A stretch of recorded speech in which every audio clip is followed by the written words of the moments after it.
चलिए दोस्तों, एक बार आपका फिर से स्वागत करता हूँ इन न्यूज़ एंड क्लासेस में। दोस्तों, आज हम लोग बायोलॉजी का एक बहुत ही इम्पोर्टेंट चैप्टर टॉपिक है, हम लोग वो लेकर आ रहे हैं, जिसमें बहुत सारे एग्ज़ाम्स में इस क्वेश्चन पूछे गए हैं। बहुत ही मोस्ट इम्पॉर्टेंट टॉपिक है बायोलॉजी का। आजकल आप देख रहे हैं, तो आजकल आप लोग जैसे देख रहे हैं कि बायोलॉजी कितनी इम्पॉर्टेंट हो चुकी है। बहुत सारे एग्ज़ाम्स में बायोलॉजी के काफ़ी सारे क्वेश्चंस आ जाते हैं। तो आज हम लोग बायोलॉजी का एक टॉपिक है, आज हम लोग बायोलॉजी के बारे में डिस्कस करेंगे। कई लोगों ने मुझसे बोला हुआ था इस चीज़ को लेकर। तो बायोलॉजी में आज हम लोग ह्यूमन डिसीज़ के बारे में बात करेंगे। ह्यूमन डिसीज़, मानव रोग। और मैं इस चीज़ का दावा कर सकता हूँ कि जो मैं आपको ट्रिक बताऊँगा, जो मेरी खुद की प्रॉपर बनाई हुई ट्रिक है, उसको आप जिस तरीके से देखेंगे, मैं दावा कर सकता हूँ आप उसको कभी नहीं भूल सकते। और कोई भी एग्ज़ाम आ जाए, मैं इस चीज़ की गारंटी दे सकता हूँ कि आप इसमें कोई एक सिंगल क्वेश्चन गलत करके नहीं आएंगे, बशर्ते मैं जिस तरीके से उसको प्रॉपर लिखवाऊँ आप उसको ऐसे लिखते जाइएगा। और जिस तरीके से मैं इन सब चीज़ों को डिटेल में लिखूँ, आप सब नोट करते जाइएगा साथ साथ, ठीक है ना। चलिए, आज हम लोग बात करते हैं मानव डिसीज़ की। मानव डिसीज़ में आपने देखा होगा जो मानव रोग होते हैं वह कई तरह के जीवाणु और विषाणुओं से फैलते हैं। तो आप में सबसे पहले देखिए, मानव जो रोग होता है, सबसे पहले आपका प्रोटोजोआ है।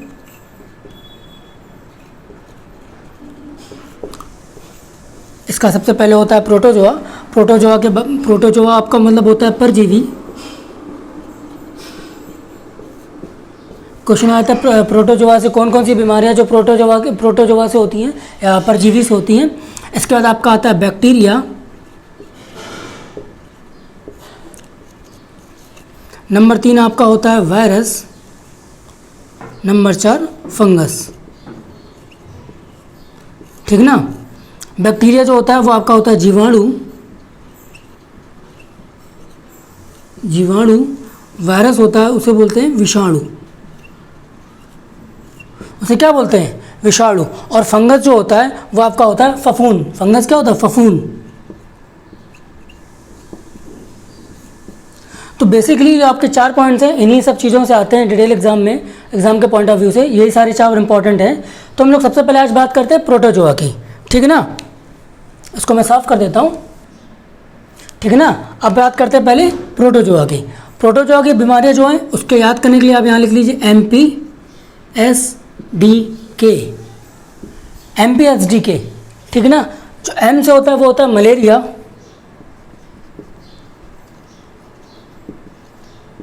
मैं हिंदी में भी लिख देता हूँ। M से होता है मलेरिया। P से होता है आपका पायरिया।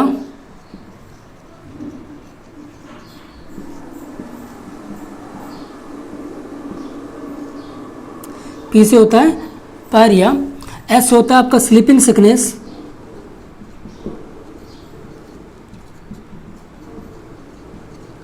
क्या होता है इससे, स्लीपिंग सिकनेस।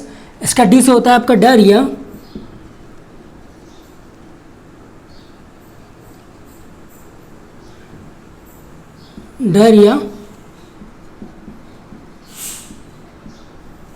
और कैसे होता है कालाजार।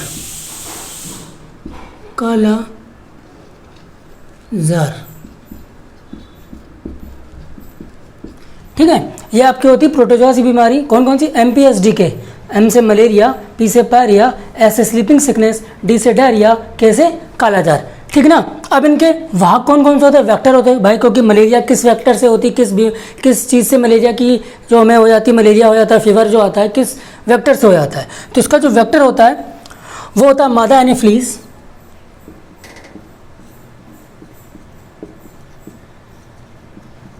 इसका जो वेक्टर है वो क्या है, मादा एनोफिलीज, ठीक ना। और इसके बाद में आपका स्लीपिंग सिकनेस का है वेक्टर CC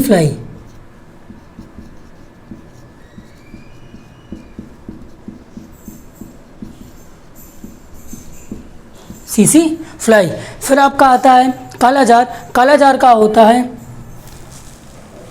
जो आपका आता है सबसे पहले मलेरिया में मादा एनोफिलीज हो गया आपका, पायरिया आ गया, स्लीपिंग सिकनेस हो गई, CC फ्लाई से होता है, आता है आपका डायरिया, फिर आता है कालाजार का होता है सैंड फ्लाई। मैंने आपको बताया था ये क्या है, आपके वेक्टर है। मादा एनीफिलीज मतलब एक मच्छर है, एक प्रकार का मच्छर है, जो एक प्रकार का आप बोलते हैं जो रात में जो काटता मच्छर वच्छर जो होते हैं, ये रात यही इन्हीं इससे ये वेक्टर है आपका, यही मलेरिया रोग को बॉडी में लाता है। सीसी फ्लाई है, सीसी फ्लाई आपकी मक्खी होती है, मक्खी स्लीपिंग सिकनेस की बीमारी होती है।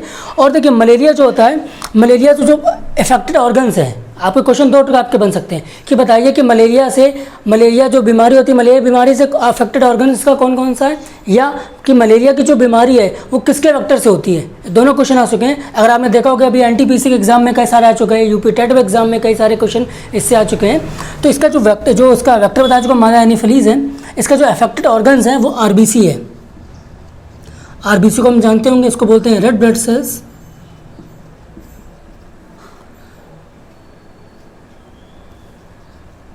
रेड ब्लड कॉर्पसेल्स, ठीक है ना। फिर आपका आता है पायरिया। पायरिया जानते हो क्या होती है, मसूड़ों में होती है। तो पायरिया के होते हैं गम्स। मैं यहाँ माइट कर सकता हूँ, आपको यहाँ पर दिख रहा है सभी को, तो मैं यहाँ लिख सकता हूँ गम्स, मसूड़े, ठीक ना। फिर आपका आता है स्लीपिंग सिकनेस। स्लीपिंग सिकनेस, ठीक है। तो जो सीसी फ्लाई है, स्लीपिंग सिकनेस है, ये आपके मस्तिष्क की बीमारी है, ये आपके मस्तिष्क की बीमारी है। फिर आता है डायरिया। देखो छोटे बच्चों में डायरिया की बहुत ज़्यादा प्रॉब्लम आ जाती है, डायरिया से हमारे आँत में दिक्कत आ जाती है। तो डायरिया का जो इफेक्टेड ऑर्गन्स है वो क्या है, आँत, ठीक है ना। फिर आते हैं आप काला जार। जो काला जार है ये आपके बोन मैरो, अस्थि मज्जा, अस्थि मज्जा इसका अफेक्टेड ऑर्गन्स है, ठीक ना। अब इसको नोट कर लीजिए। फिर हम लोग अगली बीमारी नेक्स्ट है जो आपकी आती है बैक्टीरिया से होने वाली बीमारियों के नाम है, उसके बारे में डिस्कस करेंगे, ठीक है। चलिए आप लोगों ने वो नोट कर लिया होगा। अब हम बात करते हैं बैक्टीरिया से होने वाले रोगों के बारे में। बैक्टीरिया हिंदी में कहते हैं जीवाणु। और मेरा अगर मानिए तो अगर आप इंग्लिश से ज़्यादा याद करते हैं तो ज़्यादा कंफर्टेबल रहता है इंग्लिश में ज़्यादा याद करने से, और इंग्लिश में नाम सरल भी हैं इसके, आप ट्राई करके देखिएगा। आप बात करते हैं जीवाणुओं से होने वाली बीमारियों के नाम, जिसका इसका कोड जो रहता है वो TECTYTUDPWPNLGS, ठीक है ना। ये बीमारियां रहती हैं इसकी, क्या, TECTYTUDPWPNLGS, ठीक है ना। अब हम बात करते हैं सबसे पहले टी। तो टी मतलब क्या होता है, टेटनेस।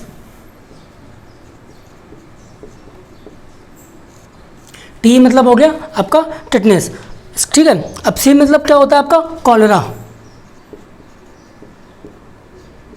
सी मतलब क्या होगा, कॉलरा। TY से क्या नाम याद आ रहा है, टाइफाइड,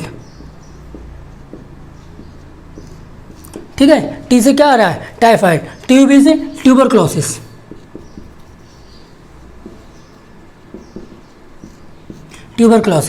ठीक है। डी से क्या आ रहा है,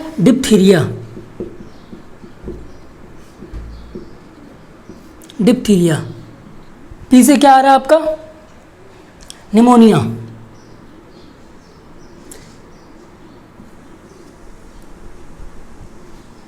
और आपका आता है, हाँ, डी से आपका आ गया डायरिया, ठीक है। तो आपका आता है पी से आता है प्लेग, पी से आता है प्लेग। डब्ल्यू से होता है वुफिंग कफ,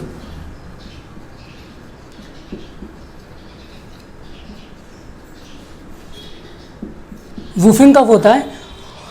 PN से निमोनिया,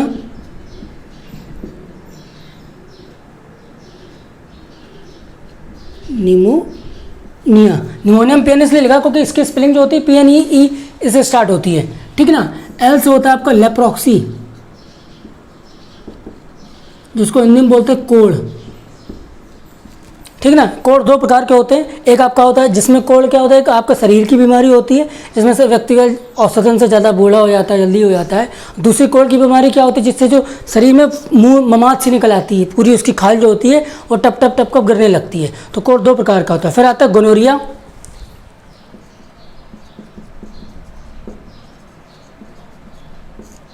फिर ये आता है सिफिलिस, फिर क्या आता है, सिफिलिस, ठीक ना। Tetanus, cholera, typhoid, tuberculosis, diphtheria, plague, whooping cough, pneumonia, leprosy, gonorrhoea और सिफिलिस बीमारी है। ठीक ना। टिटनेस आप जानते हैं टिटनेस के लिए क्या होता है। टिटनेस के लिए सबसे पहले आपका एलिसा टेस्ट होता है।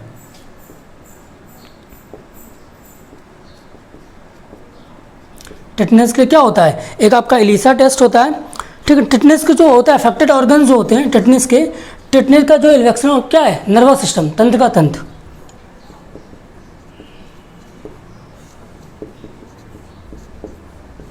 टिटनेस का जो आपका अफेक्टेड ऑर्गन्स है वो है तंत्र का तंत्र। कॉलेरा का आपका जो अफेक्टेड ऑर्गन्स है आंत। कॉलेरा का आपका अफेक्टेड ऑर्गन्स क्या है, आंत। इसके बाद हम आप आते हैं टाइफाइड। टाइफाइड, टिटनेस, कॉलेरा, हाँ टाइफाइड आते हैं। अब टाइफाइड का भी क्या है, आंत। टाइफाइड का हार्ट है। ट्यूबरक्लोसिस, ट्यूबरक्लोसिस का हमारा अफेक्टेड जो ऑर्गन्स है वो है दोस्तों फेफड़ा। अब आते हैं डिप्थीरिया के बारे में। डिप्थीरिया जो है उसका अफेक्टेड ऑर्गन्स है श्वास नली। श्वास नली। जो अब आपका आता है प्लेग। जो प्लेग की बीमारी है इससे भी फेफड़ा, हो सकता है अभी आपको दिख नहीं रहा होगा, मैं भी लिख के फिर हट जाऊंगा। इसके आप क्या आती है, फेफड़ा। वूफिंग कफ, वूफिंग कफ का होता है श्वसन तंत्र। श्वसन तंत्र आता है। फिर आपका निमोनिया, जो निमोनिया है इसका भी श्वसन तंत्र ही होता है। निमोनिया का स्वतंत्र। लेप्रोक्सी कोड, कोड का होता है आपका फेफड़े, अफेक्टेड ऑर्गन से फेफड़ा। फिर आपका आता है गोनोरिया। गोनोरिया का होता है तंत्र का तंत्र, त्वचा।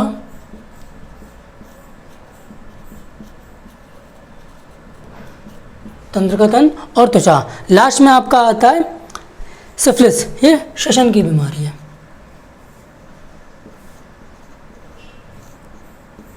श्वसन की बीमारी है। ठीक ना। चलिए अब हम देखते हैं इसके बारे में। सबसे पहले आपका था टिटनेस। टिटनेस का जो अफेक्टेड ऑर्गन है तंत्र का तंत्र है। कॉलेरा हाथ है। टाइफाइड का हाथ है। ट्यूबरक्लोसिस का फेफड़े है। डिप्थीरिया का श्वसन श्वास नली है। और इसके बाद आता है प्लेग, प्लेग का फेफड़ा है। वूफिंग कफ का श्वसन तंत्र है। निमोनिया का आपका भी श्वसन तंत्र है। लेप्रोक्सी कोड इसका फेफड़े और त्वचा। और गोनोरिया का तंत्र का तंत्र है। सिफिलिस का सिसिन है।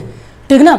इतने आपके सब ट्रिक हैं। ये ट्रिक मैंने इसलिए लिखवाई क्योंकि अगर आप इस तरीके से ट्रिक याद करेंगे आप उनके नाम जल्दी याद कर सकते हैं। जैसे कि मैंने लिखा TCTY TU DPW, अब W आ गया, मतलब W क्या होता है, वूफिंग कफ। वूफिंग कफ किसकी बीमारी है, बैक्टीरिया की बीमारी है। इस तरीके से आप इजीली याद कर सकते हैं। ठीक है। अब तीसरा इसका जो पॉइंट आता है वो आता है वायरस के बारे में। ठीक है। जब तक मैं इसको साफ कर देता हूँ। चलिए अब हम देखते हैं वायरस की बीमारियाँ। वायरस मतलब विषाणु। इसकी ये ट्रिक है ADPI CPSPGM2TS2R। इसको आप लिख लिख के प्रैक्टिस करेंगे, बहुत जल्दी याद हो जाएगी, आप यकीन मानिएगा। क्या है, ADPI CPSPGM2TS2R।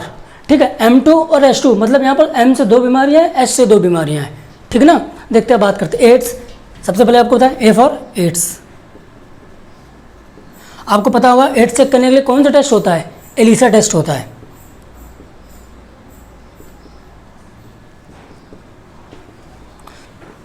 ठीक ना। एड्स हो गया। ठीक है। इसका एड्स होता है, एड्स का एलिसा टेस्ट होता है। मैंने इसके पहले मलेरिया का बोल दिया था, सॉरी गलती से निकल गया था वो थोड़ा सा। तो इसका एड्स क्या हो गया, एलिसा टेस्ट होगा। डी से आ जाओ डेंगू। डी से आ जाओ डेंगू। ठीक है। ADP, पी से क्या आ जाओ आपका पैरोक्सी। आई से इन्फ्लुएंजा। आई से आ जाओ influenza. CP chicken pox. Chicken pox चेचक होते हैं जिसे बोलते हैं। स्मॉल पॉक्स, स्मॉल पॉक्स जिसे होता है ग्वाइटर, जिसे बोलते हैं गलसूंद। गलसूंद बोलते हैं। M2 ये होता है मेल्स,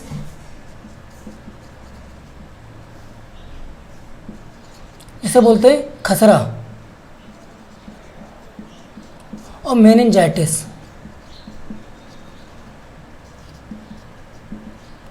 इसका जो अफेक्टेड ऑर्गन्स होता है मस्तिष्क होता है। मेनिंजाइटिस का मस्तिष्क होता है। ठीक ना। आ जाओ टी से होता है ट्रकोमा। टी से क्या होता है? ट्रकोमा। ये आपका क्वेश्चन पूछ चुका है, एसएससी में आ चुका है कि भारत में ऐसी कौन सी बीमारी है जो जड़ मुक्त हो चुकी है। तो आपका आंसर है क्या इसका? ट्रकोमा। फिर से रिपीट करता हूँ क्वेश्चन, ऐसी कौन सी बीमारी है भारत में जो जड़ मुक्त से दूर हो चुकी है, गायब हो चुकी है, जो अब बीमारी है ही नहीं? तो वो आपका है ट्रकोमा। ठीक ना। एच से आ जाओ। एच होता है आपका हर्पीज और हेपेटाइटिस।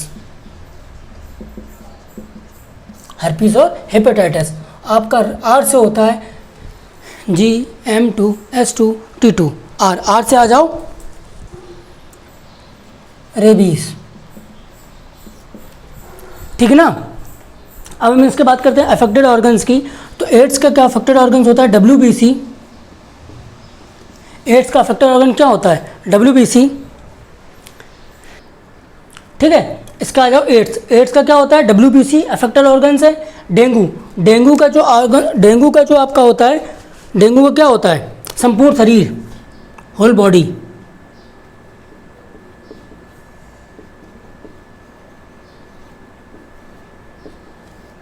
Whole body. एक्चुअली इसको करना क्या, आप एक कॉपी लेना, उस कॉपी को आप लिटा लीजिएगा, फिर इस तरीके से पूरी तरीके से लिखिए तो आप आराम से आपके सब सारे चीज़ें एक से नीचे ऑप्शन आ जाएंगे। ठीक है ना। तो एड्स हो गया, WBC। डेंगू का होगा होल बॉडी। आप आ जाओ पॉरेक्सी का, जो आपका पोलियो होता है, जिसे बोलते हैं पोलियो, जिसे बोलते हैं पोलियो। इसका जो अफेक्टेड ऑर्गन्स होता है वो होता है आंत। ठीक है ना। फिर अब आ जाओ इन्फ्लुएंजा। इन्फ्लुएंजा का संपूर्ण शरीर होता है।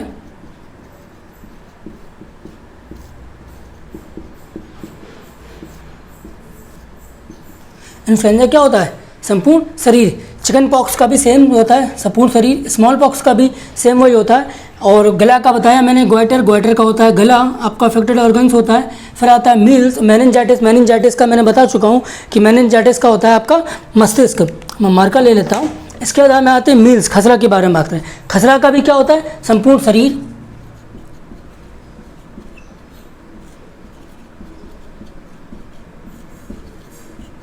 खसरा क्या होता है? संपूर्ण शरीर। ट्रकोमा जो होती है हमारी आंखों की बीमारी होती है, अफेक्टेड ऑर्गन्स उसका आइस।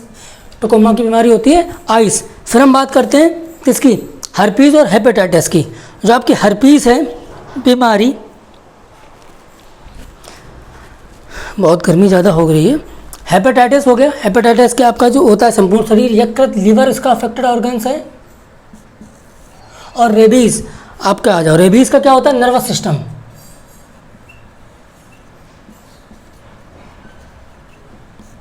तंत्र का तंत्र। ठीक ना। क्या क्या आ जाओ बता दिया मैंने। एड्स, WBC, डेंगू का होल बॉडी। इसका आता है पोलियो का होता है आंत। इसका आ जाओ इन्फ्लुएंजा का शरीर से पूरी। Chicken pox, small pox, goitre. M2 का मील्स, मेनिंजाइटिस। ट्रकोमा का आँख से। S2 का herpes. Hepatitis, liver. RBC, rabies का होगा नर्वस सिस्टम। ठीक ना। इसमें हम बात करते हैं और बताते हैं आपको एक क्वेश्चन। ठीक है। आपका जो पहला क्वेश्चन है ये बताइए कि जो पोलियो के जीवाणु की खोज किसने की थी? पहला क्वेश्चन, पोलियो के जीवाणुओं और टीके की खोज किसने की?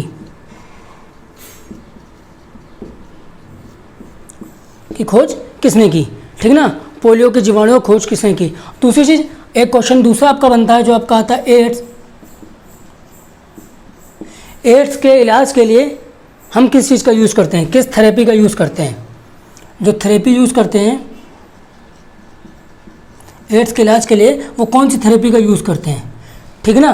दो आपके क्वेश्चंस हैं। ठीक है। सेकंड चीज़, रेबीज, ये किससे बीमारी फैलती है? इसका वेक्टर क्या है? रेबीज का वेक्टर क्या है? किस बीमारी की फैलती है? इसका वाहक क्या है? ठीक है ना। चलिए अब नेक्स्ट इसकी बात करते हैं हम फंगस के बारे में। ठीक है। अब बात करते हैं फंगस, फफूंद। ये जो बीमारियां मोस्टली कवक से फैलती हैं। किससे फैलती? कवक। इनका जो वाहक होता है, वेक्टर होता है, वो होता है कवक। ठीक है ना। सबसे पहले आती है एस्थमा, दमा जिसे बोलते हैं, एथलीट फूट, इसके बीच खाज और बर्नलेस, गंजापन और रिंग वॉर्म, दांत खाज। ठीक है ना।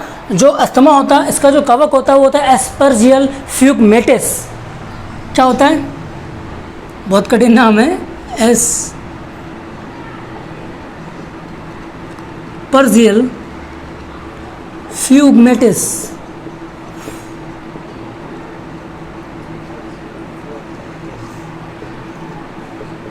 क्या नाम है इसका? एस्परजियल फ्यूगमेटिस। ठीक है, इसका क्या होता है अस्थमा का? एस्परजियल फ्यूगमेटिस। इसका क्या होता है? एथलीट्स फूट। एथलीट्स फूट का होता है टीनिया पेडिस। इसका जो कवक होता है वो होता है टीनिया पेडिस।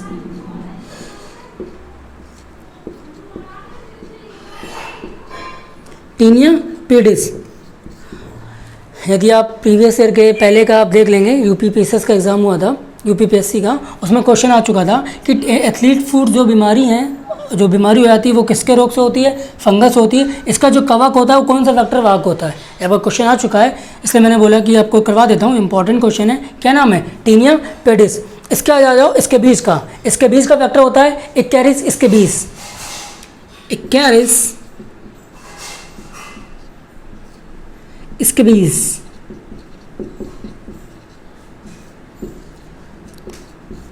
ठीक है, इसका क्या होता है? मार्कर ले लेता हूँ। इसका होता है इक्यारिस स्क्वीज। इसका होता है जो आपका आता है बार्नलेस गंजापन। इसकी बीमारी होती है टीनिया कैप्टिस। टीनिया कैप्टिस।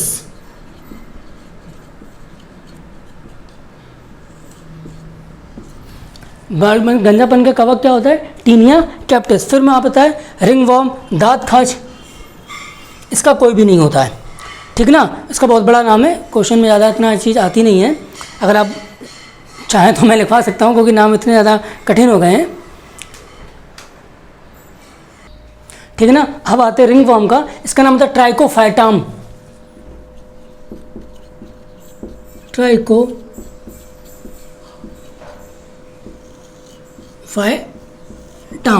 ठीक ना। एक पहले जो उसके पहले मैंने वायरस की बीमारियां बताई थी। वायरस की बीमारियों में आपका एक मैंने क्वेश्चन था ये डेंगू से। जो डेंगू की बीमारी होती है ये आपको बताया था, ये मच्छरों के काटने से बीमारी होती है। इसका जो वेक्टर वाहक होता है वो होता है एडिस एजिप्टी। बहुत इंपॉर्टेंट क्वेश्चन है, एडिस एजिप्टी।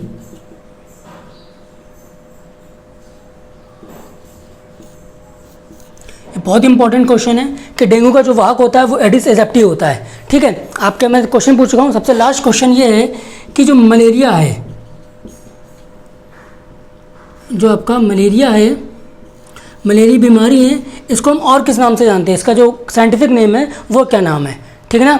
आज के लिए हम इतना ही रखते हैं। नेक्स्ट कल लेके आऊँगा आपका विटामिन्स के, कल लेके आऊँगा आपके विटामिन्स के बारे में। विटामिन्स में कौन से क्या विटामिन्स है, उसके नाम क्या है, उसकी कमी से कौन सा रोग हो जाता है, उसके लिए हमें क्या क्या चाहिए होता है, उसकी हम किस किस चीज़ों को खाने में, प्रोटीन कौन कौन से होता है, विटामिन कौन कौन से होते हैं। ठीक है, जब तक आप इस वीडियो को देखिएगा, इस वीडियो को लिखिएगा, बार बार प्रैक्टिस करिए, आपको आराम से इजीली याद हो जाएंगे। इतना कोई भी हार्ड एंड फास्ट नहीं है। उसको आप जितना ज़्यादा लिख याद करेंगे, जितना ज़्यादा लिख याद करेंगे आपको याद हो जाएंगे मोस्टली। इसके बाद आप प्राइवेट अपना रिवाइज मारते आइएगा डे बाई डे, अपना एक भी 5-6 दिन के बाद में आराम से इजीली याद हो जाएंगे। और मैं 110% इस चीज़ को गारंटी लगा दे सकता हूँ कि आपका क्वेश्चन बहुत इंपॉर्टेंट टॉपिक है। ठीक है ना। बाकी आप जितना ज़्यादा हो सके उसको शेयर करिएगा। ठीक है, आज के लिए इतना ही रखते हैं। धन्यवाद। जय हिंद, वंदे मातरम।